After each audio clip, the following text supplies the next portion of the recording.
Hello guys, तेजाक्षी teaching classes में आप सभी का स्वागत है। जैसा कि मैं आप सभी को सेकंड ग्रेड शिक्षक भर्ती के लिए विज्ञान की शिक्षण विधियाँ करवा रही थी, उसी में नेक्स्ट वीडियो मैं आपके लिए लेकर के आई हूँ, जिसमें अपन ने इससे पिछले क्वेश्चंस मैंने पार्ट वाइज करवा दिए हैं।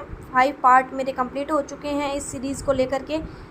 इट मीन्स 76 क्वेश्चन मैंने आपको करवा दिए हैं। 77 से आज हम स्टार्ट करते हैं। बालक के चरित्र निर्माण के साथ पर्यटन की प्रवृत्ति का घनिष्ठ संबंध है, यह कथन किसका है? तो ये है एडवर्ड ओल्सन का। दल शिक्षण प्रणाली एक संगठनात्मक युक्ति है जिसके द्वारा कई व्यक्ति मिलकर संबंधित अनुदेशनात्मक क्रियाओं के समान शैक्षिक उद्देश्यों की प्राप्ति के लिए एकजुट होकर प्रयास करते हैं, यह कथन किसका है? तो यह आएगा कार्लो आल्सन। दल शिक्षण में शिक्षण करते हैं 2 या 2 से अधिक शिक्षक। आप विज्ञान शिक्षक हैं, पुष्प वाटिका लगाने के लिए निम्नलिखित में से किस विधि का प्रयोग करेंगे? तो अपन करेंगे परियोजना विधि का। पानी को स्वच्छ या साफ पानी पीने की प्रक्रिया के शिक्षण हेतु आप किस विधि का प्रयोग करेंगे? तो उसमें अपन करेंगे प्रोजेक्ट विधि।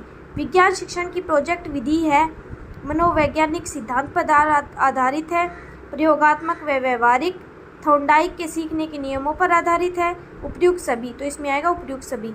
वर्तमान समय में शिक्षा का उद्देश्य है बालक के व्यवहार में अपेक्षित परिवर्तन करना।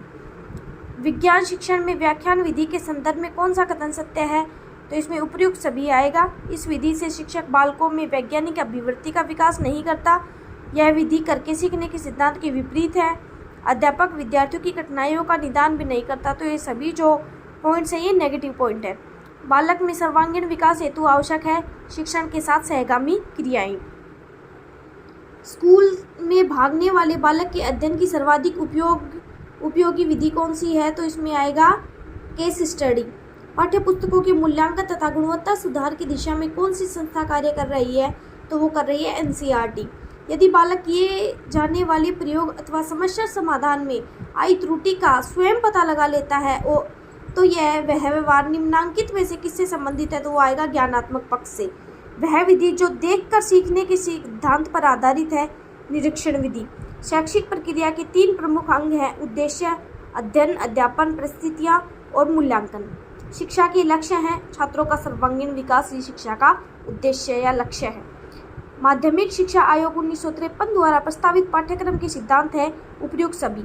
अनुभवों की संपूर्णता का सिद्धांत, सामुदायिक जीवन में संबद्धता का सिद्धांत, अवकाश के क्षणों के सदुपयोग का सिद्धांत। तो ये सभी हैं।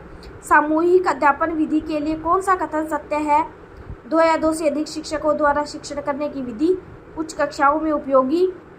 एक ही प्रकरण के भिन्न बिंदुओं को अलग अलग अध्यापक द्वारा स्पष्ट किया जाता है, उपयुक्त सभी।